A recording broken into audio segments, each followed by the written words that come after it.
당신은 모든 걸 올바르게 하고 있다고 느꼈는데, 그런데도 아무것도 변하지 않는 것처럼 느낀 적이 있나요? 진심 어린 기도, 믿음을 담은 말, 진짜로 변하고 싶은 마음이 있는데도 어딘가에 무언가가 계속 막혀 있는 것처럼 느껴지는 순간들, 마치 당신의 말이 허공에 울려 퍼지는 것처럼 하늘이 닫혀 있는 것 같고, 당신 혼자만이 이 보이지 않는 싸움을 하고 있는 것처럼, 때로는 무슨 일이 일어나는지 설명조차 할 수 없고 그저 지쳤다는 것만 느껴지죠. 기다리고 싸우고 스스로에게 약속을 반복하는 것에, 그러다 보면 믿음은 점점 힘겨운 일이 되고 희망은 습관처럼 느껴지기도 해요. 이런 순간에 많은 사람들이 자기 자신을 탓하곤 해요. 내가 부족한가? 믿음이 약한가? 하나님이 내 기도를 듣지 않으시나? 하지만 정말 문제가 당신의 믿음일까요? 어쩌면 지금 당신이 맞서고 있는 이 싸움에 필요한 도구가 단지 다른 것일 수도 있어요. 오늘 저는 이 이야기를 하고 싶어요. 많이 이야기되지 않고 자주 오해받기도 하지만, 우리 삶 속에 오래도록 막혀있던 부분들을 열어줄 수 있는 길에 대해. 그것은 바로 금식이에요. 의무적으로 하는 습관적인 금식이 아니라, 배에서 시작되는 것이 아니라 영에서 시작되는 금식. 말로 닿지 못하는 곳까지 닿는 금식. 하나님을 설득하는 것이 아니라 당신을 변화시키는 금식이에요. 지금 당신이 모든 것을 다 해봤다는 느낌이 든다면 숨을 깊게 쉬어보세요. 당신에게 지금 필요한 것은 더 강한 힘이 아니라 더 깊은 자각일지도 몰라요. 왜냐하면 진짜 싸움은 바깥에 있는 게 아니라 우리 안에서 시작되니까요. 우리가 아무리 믿음을 가지고 있어도 때때로 마음속 무언가가 조용히 무너지는 순간이 찾아와요. 기도하고 믿고 기다리지만 아무 일도 일어나지 않는 것처럼 느껴지고, 내 주변의 시간은 멈춘 듯이 움직이지 않죠. 그리고 이런 상황이 계속되면 마치 영적인 세계가 숨어버린 것 같고, 하나님은 멀어진 것 같고, 내 목소리는 천장을 넘지 못하는 것처럼 느껴지죠. 이 고통은 겉으로는 잘 드러나지 않아요. 마음속 깊이 쌓여가다가 결국에는 지쳐있는 삶이 정상처럼 느껴지게 돼요. 많은 사람들이 이런 영적 침체를 믿음 부족이나 숨겨진 죄 때문이라 생각해요. 하지만 혹시 그 반대일 수도 있지 않을까요? 하나님이 당신을 더 깊은 곳으로 부르시기 때문에 일어나는 일일 수도 있어요. 어쩌면 하나님은 당신이 새로운 방식으로 듣기를 원하셔서 잠시 침묵하고 계신 건지도 몰라요. 모든 응답이 목소리로 오는 것은 아니에요. 어떤 응답은 침묵 속에서, 멈춤 속에서, 당신을 안으로 밀어넣는 불편함 속에서 오기도 해요. 이 과정은 고통스러울 수 있지만 진짜 변화는 바로 거기서 시작돼요. 문제는 우리가 영적으로 막혀 있을 때 마음이 위험한 이야기를 만들기 시작한다는 거예요. 하나님은 나를 잊으셨어. 내가 뭘 해도 소용없어. 나는 자격이 없어. 응답이 더뎌질수록 이런 생각은 점점 믿음을 잠식하고, 기도는 의무가 되고, 영적인 여정은 스스로를 책망하는 시간이 되어버려요. 한때 희망으로 뛰던 마음은 더 이상 상처받지 않기 위해 다치고 말죠. 하지만 진정한 영적 삶에는 이런 메마른 시기가 반드시 필요해요. 이건 벌이 아니에요. 통과 의례에 가까워요. 영적으로 성장하는 사람은 의심이 없는 사람이 아니라 바닥이 느껴질 때에도 걸어가는 사람이에요. 진짜 믿음은 열정적인 예배 속에서 자라는 게 아니라 아무도 모르게 흘리는 눈물 속에서, 기도가 메아리 치지 않을 때 조용히 무릎 꿇는 그 자리에서 자라요. 바로 그 내면의 공간에서 진짜 변화가 시작되는 거예요. 더 이상 어떻게 해야 할지 모를 때, 그때야말로 새로운 무언가가 시작될 수 있는 순간이에요. 그건 어떤 공식도 아니고 마법 같은 약속도 아니에요. 그건 당신과 본질의 재회예요. 영적인 고통은 참 독특한 방식으로 나타나요. 예전처럼 같은 장소에 가고 같은 말을 하고 같은 의식에 참여하지만, 이제는 모든 것이 의미를 잃은 것처럼 느껴져요. 마치 텅 빈 성전 안에서 살아가는 것 같죠. 아무것도 마음을 울리지 않고 아무것도 나를 움직이지 않아요. 특히 평소에 믿음이 깊었던 사람이라면 이런 감정은 더욱 두려울 수 있어요. 하지만 바로 이 내면의 무너짐 속에 아주 귀한 기회가 숨어 있어요. 자동적이고 얕고 물려받기만 했던 신앙을 모두 허물고 진짜 나만의 영성을 새롭게 세워나갈 수 있는 기회예요. 하지만 그 재건에는 용기가 필요해요. 오랜 시간 피하고만 있었던 내 안의 부분들을 정면으로 바라봐야 하니까요. 하나님에 대한 의심, 쌓인 상처, 감추었던 오래된 감정들, 그 모든 걸 마주해야 해요. 우리는 신앙이 멈췄을 때 더 열심히 해보려고 해요. 더 기도하고 더 노력하고 더 말하려 하죠. 하지만 가끔은 더 하는 것이 아니라 비우는 것이 필요할 때가 있어요. 소음을 줄이고 하나님의 존재를 억지로 끌어내려는 시도를 멈추고 그저 있는 그대로 존재하는 거예요. 지금 내 안에 있는 감정들과 함께 어떤 필터도 없이. 영적 침체는 사실 아주 깊은 친밀함으로의 초대일지도 몰라요. 하지만 그 친밀함은 어둠 속에서 확신 없이 정답 없이 쌓아가는 거예요. 바로 그곳에서 더 성숙한 믿음이 자라나요. 기적이 없어도 감정이 없어도 계속 이어질 수 있는 믿음. 산산이 부서졌지만 그래도 신뢰하기로 결정하는 믿음. 이런 믿음은 조용하지만 강한 힘을 갖고 있어요. 어둠조차 두려워할 만큼. 왜냐하면 그것은 눈에 보이는 것, 느껴지는 것에 의존하지 않고 남기로 선택한 의지로부터 나오니까요.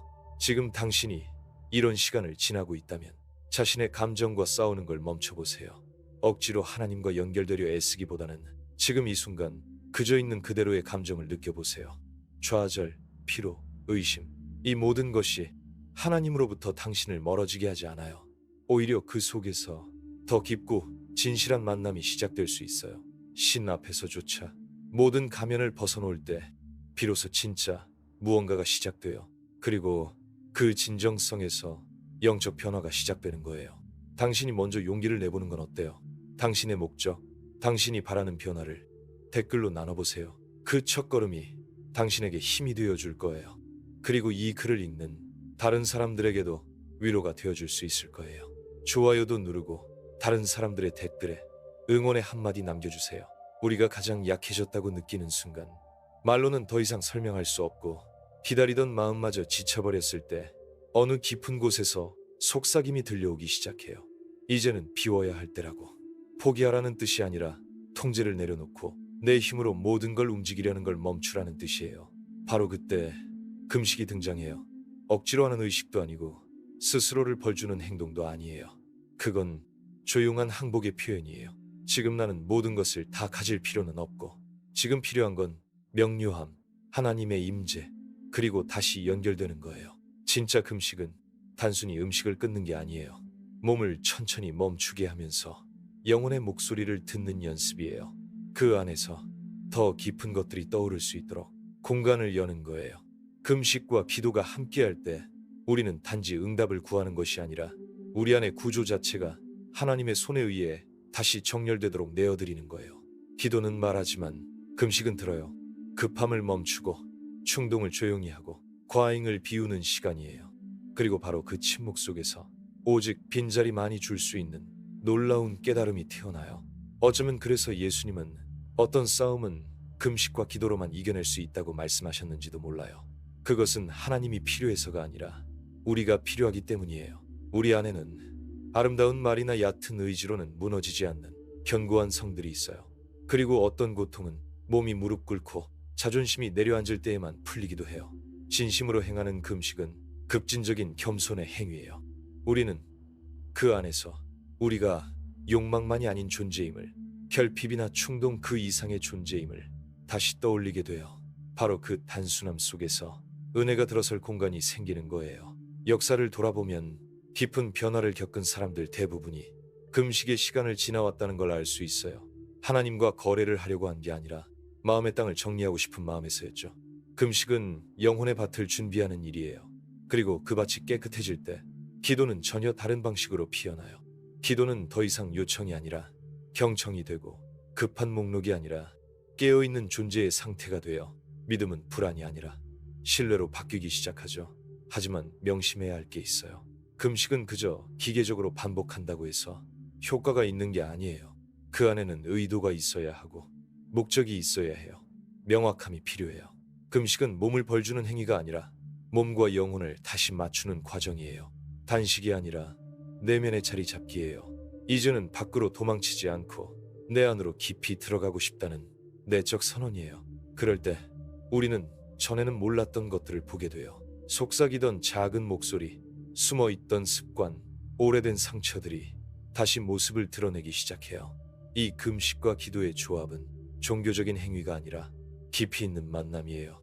진짜 듣기 위해 스스로를 조용히 만드는 일. 그 안에서 우리는 외면했던 내 모습과 밀어냈던 질문들을 마주하게 돼요. 때로는 하나님의 목소리를 듣지 못하는 이유가 하나님이 말씀하시지 않아서가 아니라 내 안의 소음이 너무 커서일 수도 있어요. 금식은 그 소음을 줄이는 일이에요. 자아를 줄이고 조급함을 낮추고 집착을 놓아주는 거예요. 그리고 그 침묵 속에서 변화가 시작돼요. 바깥의 세상이 아니라 내 안에서부터. 가장 아름다운 건 시간이 지나면 우리가 금식을 하는 이유가 세상을 바꾸기 위해서가 아니라는 걸 깨닫게 된다는 거예요. 진짜 변화는 내 안에서부터 시작돼요. 예전엔 이길 수 없을 것 같았던 영적 전투들도 더 이상 두렵지 않아요. 그 싸움이 사라졌기 때문이 아니라 이제는 내가 그 앞에 서는 방식이 달라졌기 때문이에요. 금식은 하나님을 움직이는 게 아니라 이미 일하고 계신 하나님을 내가 볼 수 있도록 나를 준비시키는 거예요. 변하는 건 하늘이 아니라 내 시선이에요. 지금 당신이 지쳐 있다면 더 무언가를 하려는 대신 다른 방식으로 자신을 내어주는 시간일 수도 있어요. 의도된 침묵, 깊은 경청, 목적이 담긴 금식. 용기 있는 자만이 비울 수 있어요. 그리고 비운 자만이 진짜로 채워질 수 있어요. 목적을 가지고 금식하기 시작하면 현대 사회가 우리에게 얼마나 많은 것을 쏟아붓고 있는지를 깨닫게 돼요. 음식, 정보, 자극, 모든 것이 넘쳐나지만 정작 우리는 의미에 굶주려 있죠. 금식은 이 흐름을 되돌리는 작업이에요. 속도를 줄이고 쓸데없는 것으로 자신을 채우며 진짜 중요한 것을 피하려 했던 걸 멈추게 해요. 그 안에서 우리는 결핍을 배우게 돼요. 기다림을, 분별을 배워요. 그리고 그 과정을 통해 우리는 영혼의 진짜 갈망이 빵이 아니라는 걸 알아가요. 우리가 정말로 원하는 건 길잡이예요. 평안이에요. 그리고 하나님의 임재예요. 그 갈망이 제대로 흘러가기 시작하면 그것은 힘이 돼요. 그래서 금식을 시작하려는 사람에게 가장 먼저 묻고 싶은 질문은 이거예요. 왜 금식하려 하나요? 당신의 결단 뒤에는 어떤 동기가 있나요? 당신은 어떤 결과를 억지로 만들어내고 싶어서 금식하나요? 아니면 그 과정을 통해 빚어지기를 원하나요? 그냥 음식을 끊는 건가요? 아니면 통제 자체를 내려놓는 건가요? 자신을 벌주기 위한 건가요? 아니면 내 안에서 새로운 무언가가 태어날 수 있도록 자신을 열어놓는 건가요? 이 질문들 자체가 이미 강력한 금식의 시작이에요. 금식은 마법 같은 도구가 아니에요. 핵심으로 이끄는 훈련이에요. 그리고 많은 사람들이 생각하는 것과 달리 금식은 강한 사람을 위한 것이 아니에요. 오히려 약한 사람을 위한 것이에요. 더 이상 도망갈 곳이 없는 사람들, 뭔가 더 깊은 것을 필요로 하는 사람들, 모든 것이 무너졌을 때 금식은 이렇게 말해줘요. 기적은 바깥에서 일어나는 게 아니라 내 안에서 깨어나는 것일지도 모른다고. 그리고 바로 이 정직한 자리에서 우리는 또 하나의 불편한 진실을 마주해요. 많은 사람들이 하나님에 대해 이야기하지만 그분과 함께 걷는 사람은 드물어요. 많은 이들이 금식하고 기도하고 외치고 선포하지만 정작 자기 자신과 자신이 외치는 진리로부터 멀리 떨어져 있는 경우가 많아요. 그게 꼭 악의에서 비롯된 건 아니에요. 습관 때문이기도 하고 두려움 때문이기도 하고 그저 반복일 수도 있어요. 우리는 강한 말은 넘치지만 열매는 약한 영적 퍼포먼스의 문화를 만들어 왔어요. 보이지 않는 세계를 진짜 변화 없이 형식적인 공식으로만 움직이려 해왔죠.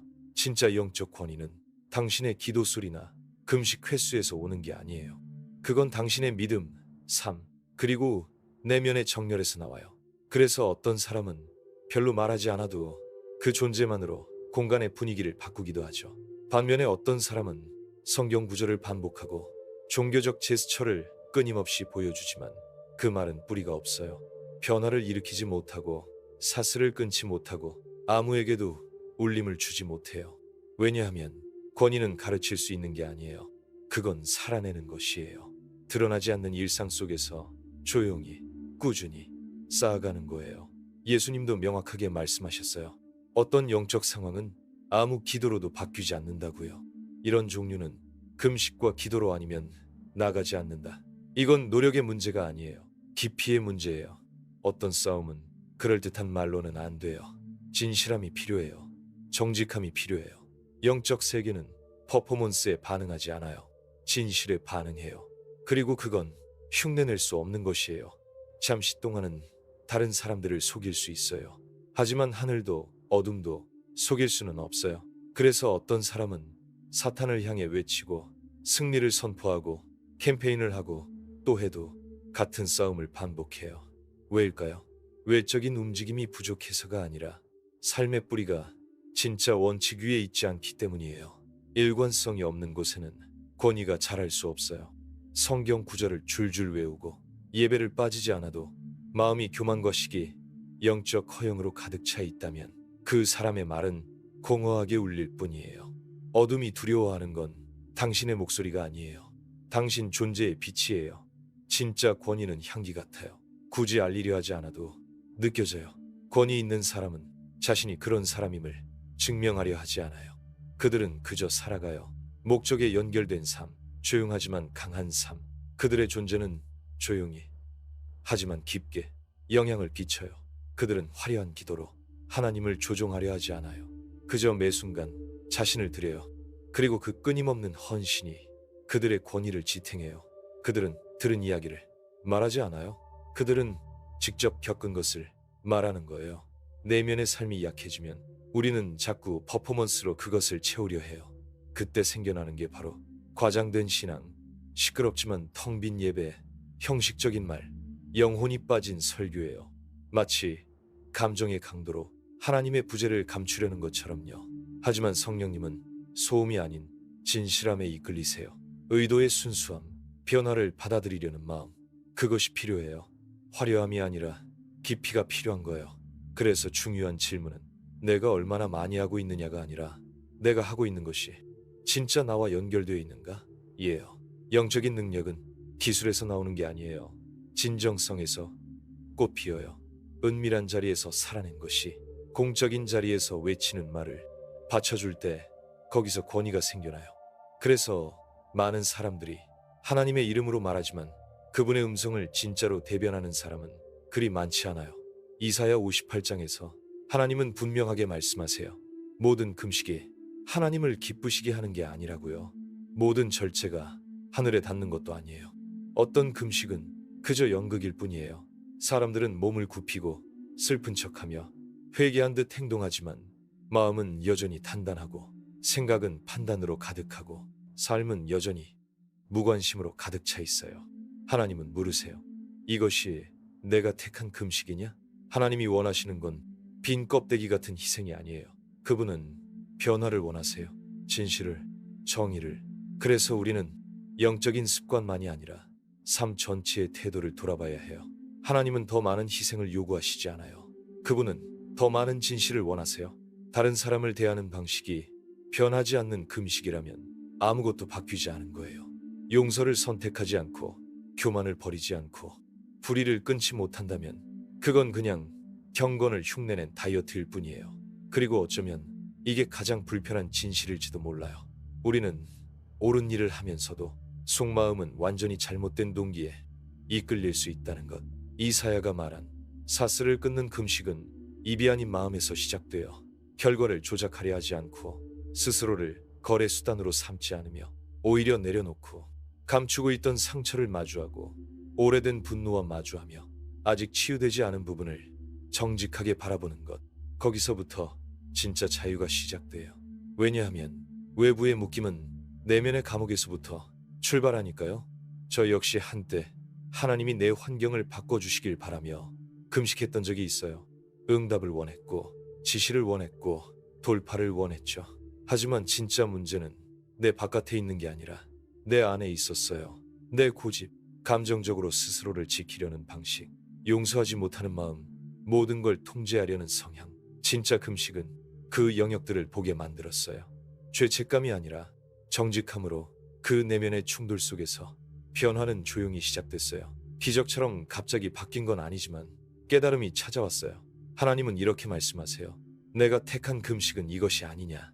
악의 묶음을 풀어주고 멍에의 매듭을 끌어주며 억눌린 자를 자유롭게 놓아주고 모든 멍에를 꺾는 것. 여기서 하나님은 음식 절제에 초점을 두지 않으세요. 그분이 원하시는 건 영적인 태도이고 그것이 삶 속에서 구체적인 행동으로 나타나는 거예요. 당신이 금식하고 있다면 정의를 실천하세요. 용서를 선택하세요. 도움을 건네세요. 진짜 겸손을 배우세요. 왜냐하면 하나님이 받으시는 금식은 항상 관계를 변화시켜요. 하나님과의 관계뿐 아니라 세상과의 관계까지도, 그리고 자신의 금식이 효과가 있는지 확인하는 가장 정직한 기준은 이것일지도 몰라요. 나는 지금 더 공의로운 사람이 되고 있는가? 더 관대하고, 더 자유롭고, 자기 중심적 욕망에서 조금씩 벗어나고 있는가? 금식을 하면서도 여전히 분노와 상처를 붙잡고 있다면 그건 마치 더러운 손으로 몸을 씻으려는 것과 같아요. 아무것도 진짜로 바뀌지 않아요. 깨끗해져야 할 건 바로 마음이에요. 그리고 그건 회개와 정직함, 가면을 벗는 용기가 필요해요.